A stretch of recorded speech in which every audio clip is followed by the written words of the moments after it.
मंगला चौक से मंगला की ओर जाने वाली सड़क का निर्माण पीडब्ल्यूडी विभाग द्वारा कुछ ही दिनों पहले कराया गया था, पर कुछ ही दिनों में सड़क की हालत बद से बदतर हो गई है और सड़कों में बड़े बड़े गड्ढे आपको साफ नजर आएंगे, जिससे मंगला के ग्रामीणों में खासा आक्रोश है और वे घटिया सड़क निर्माण के विरोध में चक्का जाम करने की बात कर रहे हैं।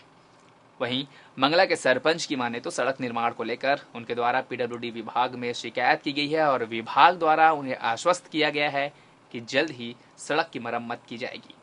एक सड़क है जिसका जर्जर स्थिति है, बहुत ही ज़्यादा भयानक स्थिति है। वो पीडब्ल्यूडी की रोड है, जिसका हमने कमिश्नर साहब और कलेक्टर साहब से भी शिकायत किए हैं और पीडब्ल्यूडी अधिकारी से भी शिकायत किए हैं, तो आश्वासन मिला है कि हफ्ते भर के अंदर उसको बनाया जाएगा। अपने चहेते नगर विधायक, छत्तीसगढ़ शासन के वाणिज्य, उद्योग एवं नगरीय प्रशासन मंत्री अमर अग्रवाल के 53वें जन्मदिन में हर वर्ग के लोगों, शहरवासियों, संगठनों और भाजपा सदस्यों में उत्साह इस वर्ष भी देखते ही बना।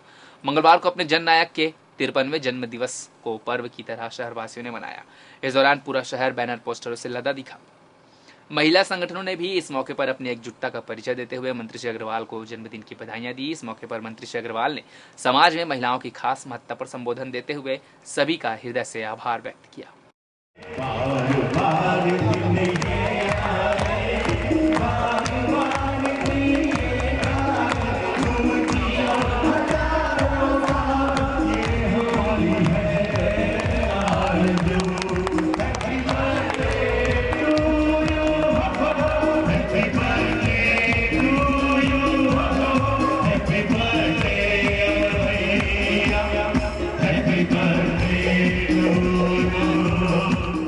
लाख शिकायत के बावजूद भी निगम प्रशासन और सफाई ठेकेदारों की मनमानी थमने का नाम नहीं ले रहा है।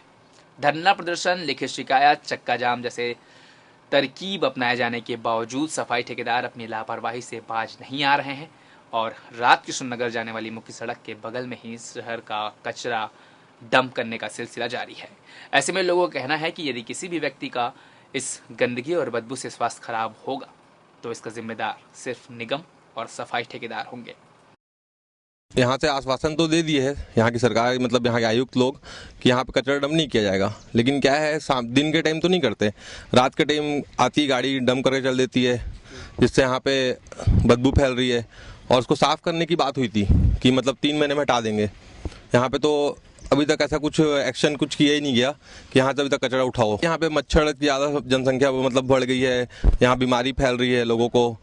यहाँ पे हॉस्पिटल के नाम पे भी कुछ नहीं है, सुविधा नहीं दे रहे हैं। ऐसे आंधी चला, तूफान चला तो कचरा उड़ के रोड में आ जाता है। स्मृति वन में ठेके पर काम कर रहे कर्मचारियों को पिछले 4 महीने से ठेकेदार द्वारा वेतन नहीं दिया गया है, जिसके चलते कर्मचारियों ने मंगलवार को अपना काम बंद किया और धरने पर बैठ गए। वहीं वेतन न मिलने पर कर्मचारियों ने ठेकेदार के खिलाफ जमकर नाराजगी दिखाई।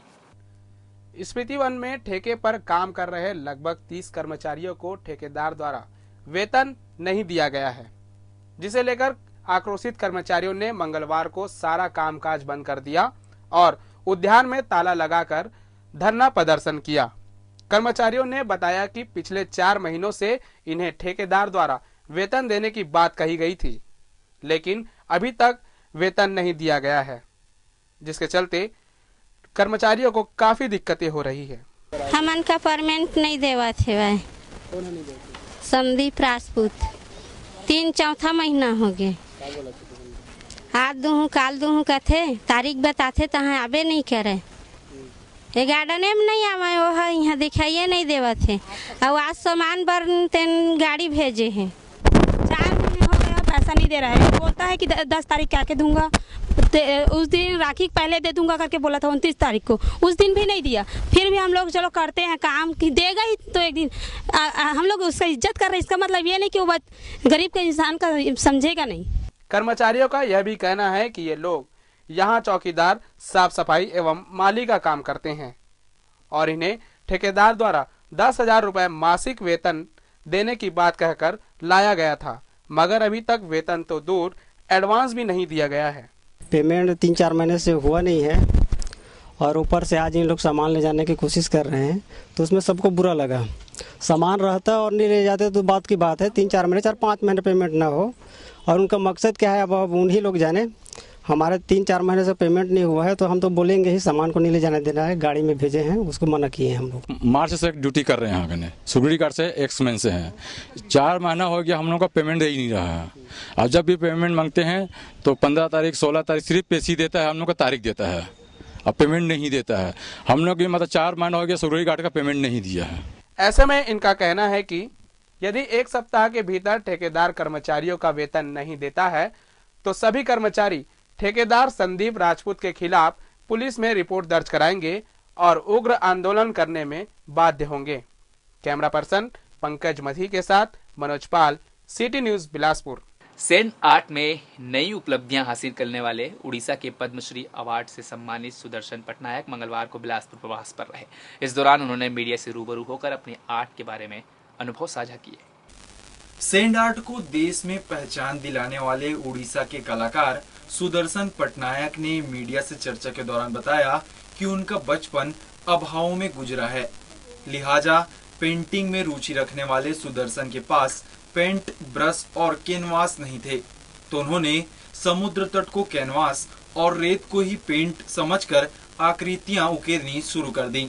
जगन्नाथ धाम बोलते हैं और पूरी जो है वो बीच के लिए भी फेमस है और समंदर किनारे जो है वो हमारा घर वहाँ पर नज़दीक है, तो वहीं से ही हमने शुरुआत किया है सैंड आर्ट। और जो बीच जो है वो हमारे लिए कैनवस है। ये बेसिकली करंट टॉपिक इशूज़ के ऊपर हम काफ़ी साइंस स्कल्पचर क्रिएट करते हैं और उसके साथ हम कोशिश करते हैं कि थ्रू आर्ट कुछ सोशल मैसेजेस देने के लिए। तो बेसिक ये रहता है कि हम जो सोशल इशूज़ होता है, जो सोसाइटी के लिए इम्पोर्टेंस है, उसको कोशिश करते हैं आर्ट के थ्रू मैसेज देने का। सैंड आर्ट की शुरुआत तो 17वीं शताब्दी में हो चुकी थी, लेकिन पद्मश्री सम्मान से नवाजे गए सुदर्शन पटनायक ने देश में इसे एक बार फिर शीर्ष पटल पर ला दिया है। क्लाइमेट चेंज के ऊपर होगा ये, ग्लोबल वार्मिंग को लेकर, तो उसी को लेकर इम्पैक्ट क्रिएट किया जाएगा। अराउंड 10 to 15 मिनट्स के अंदर ये स्टोरी होगा। तो उसमें स्पेशल जो सैंड है पूरी से वो अराउंड 10 किलोज ऑफ सैंड आया हुआ है, उसको डाल के हम ये करेंगे। उसके साथ में जो आज एक परफॉर्मेंस है, तो उसमें अब क्लाइमेट चेंज का जो इम्पैक्ट कैसे क्रिएट होता है तो उसको दिखाएंगे। 8 वर्ल्ड रिकॉर्ड हासिल करने वाले सुदर्शन पटनायक ने इसे अब नई पीढ़ी तक पहुंचाने इंस्टीट्यूट भी शुरू कर दिए हैं। वहीं सैंड एनिमेशन को भी अब इसमें शामिल कर नई तकनीक से सैंड आर्ट को निखारा गया है। निश्चित ही यह बड़ी उपलब्धि है जो इंटरनेशनल स्टेज पर देश को गौरवान्वित कर रही है। प्रेस क्लब में संक्षिप्त चर्चा में उन्होंने अपनी इस कला और अपने अनुभवों से अवगत कराते हुए इस आर्ट की जानकारियां साझा की। कैमरामैन जिया खान के साथ रमेश राजपूत, सिटी न्यूज बिलासपुर। लगातार प्रशासन की ओर से लाखों करोड़ों खर्च करने के बावजूद भी स्मृति वन उद्यान की स्थिति में कोई बदलाव नहीं हो पाया है।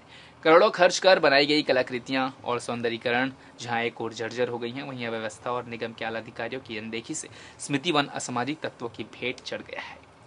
सन 2010 में स्मृति वन को एक नया रूप दिया गया।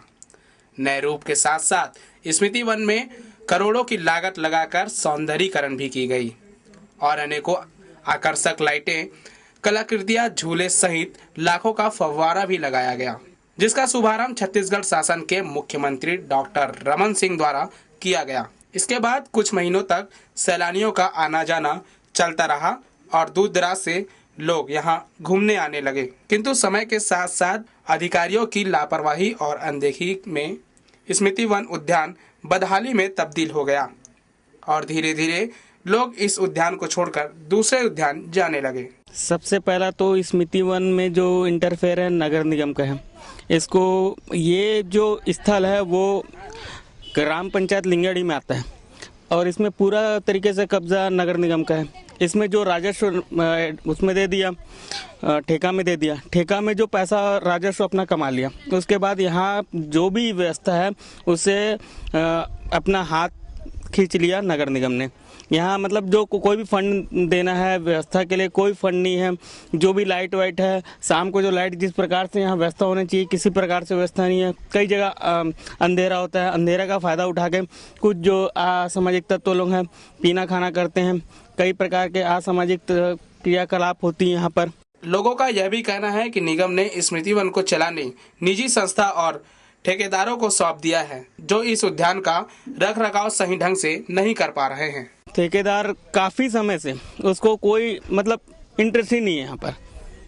अगर इंटरेस्टेड रहता तो जहाँ तक ये ठेका उठाया गया है उस हिसाब से यहाँ पर व्यवस्था किया जाता, पर ऐसा कोई व्यवस्था नहीं किया गया।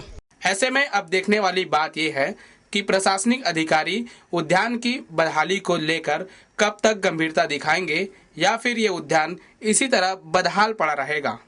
कैमरा पर्सन पंकज मसीह के साथ मनोज पाल, सिटी न्यूज बिलासपुर। बिलासपुर संभाग के कमिश्नर सोनमणि बोरा सोमवार को मुंगेली जिले के दौरे पर रहे, जहां उन्होंने प्रमुख रूप से मुंगेली के गांव में स्थित कृषि महाविद्यालय का दौरा किया। महाविद्यालय में स्थित सौर ऊर्जा प्रणाली का निरीक्षण कर उसकी प्रशंसा की। महाविद्यालय परिसर में बिजली व्यवस्था ऐसी सौर ऊर्जा से की जाती है जिसकी क्षमता 100 किलोमीटर की है, जिससे पूरे कॉलेज परिसर और हॉस्टल में बिजली की दी जा रही है। प्रदेश का यह पहला कॉलेज है जहां सौर ऊर्जा प्रणाली से बिजली उत्पादन कर इसका प्रयोग किया जा रहा है, जो कि एक रोल मॉडल साबित हो सकता है। चाहे वो ड्रिप इरिगेशन की बात हो या जल संरक्षण की बात हो, पंपों की ऊर्जीकरण की बात हो, जो असाध्य पंप है या ऐसा क्षेत्र जहाँ पे परंपरागत बिजली नहीं पहुँच पाए हो, वहाँ पे सोलर एनर्जी का बहुत अच्छे से दोहन हो रहा है और एग्रीकल्चर में तो इसका बहुत बड़ा भूमिका बन सकती है।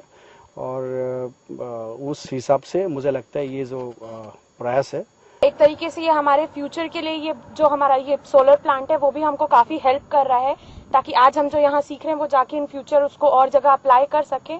और जो भी हम इसको लेके हमने बहुत, हमारा 4th ईयर का प्रोजेक्ट भी रहता है जो हम कैरियर कर रहे हैं और नॉलेजेबल है और काफी हेल्प मिलती है हमको। इसका भी हम लोग एक फाइनल ईयर में इसका प्रोजेक्ट दिया जाता है, मतलब एनालिसिस करने के लिए, डाटा एनालिसिस करने के लिए भी इसको दिया जाता है कि कैसे मतलब ये पूरा परफॉर्म कर रहा है कि नहीं। एक बहुत अच्छा विकल्प है एनर्जी के तौर पे यहाँ रिन्यूएबल एनर्जी के, क्योंकि इसमें एक्स्ट्रा कोई सोर्स काम नहीं आ रहा है और हम मतलब सनलाइट से ही एनर्जी ले सकते हैं। और इधर शहर के पॉश कॉलोनियों में डेंगू का खतरा मंडराने लगा है। रेलवे, विद्या, विनोबा नगर, SCCL समेत 1 दर्जन से अधिक कॉलोनियां सार्वजनिक संवेदनशील क्षेत्र माने जा रहे हैं।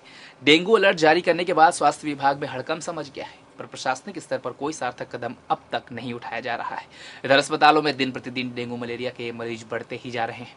डेंगू प्रकोप को देखते हुए रेलवे और SCCL कॉलोनियों में प्राथमिक तौर पर साफ सफाई की व्यवस्था को ठीक करने में विशेष ध्यान देने निर्देश जारी कर दिए गए हैं, पर नगरीय निकाय क्षेत्रों में हालात और बदतर होते जा रहे हैं। टिकरापारा, 27 खोली, नेहरू नगर, सरकंडा, राजकृष्ण नगर, विद्यानगर जैसे क्षेत्रों में मरीज लगातार सिम्स पहुंच रहे हैं।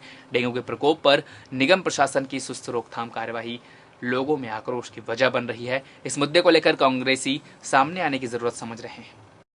कि नगर निगम प्रशासन के द्वारा जितना शहर में डस्टबिन की व्यवस्था करनी चाहिए, जितनी सफाई की व्यवस्था करनी चाहिए, उतना वो कर पाने में अक्षम साबित हो रहा है। वर्तमान में पार्षद से लेकर महापौर से लेकर नगरीय निकाय मंत्री से लेकर मुख्यमंत्री तक इनके अपनी पार्टी के हैं, उसके बावजूद भी सफाई व्यवस्था पूरे शहर में लचर है, जिसके कारण डायरिया और अन्य संक्रामक रोग अभी वर्तमान बरसात के मौसम में देखने को। तो चला एक छोटे से ब्रेक का, जल्द हाजिर होते हैं, आप बने रहिए। न्याय की बात हो या अपराध, राजनीति हो या जनता से जुड़े मुद्दे, खेल जगत की खबरें हो या धर्म कला से जुड़ी, शिक्षा हो या स्वास्थ्य, किसान हो या कारोबार, सबसे है हमारा सरोकार, क्योंकि सिटी न्यूज है सच के साथ।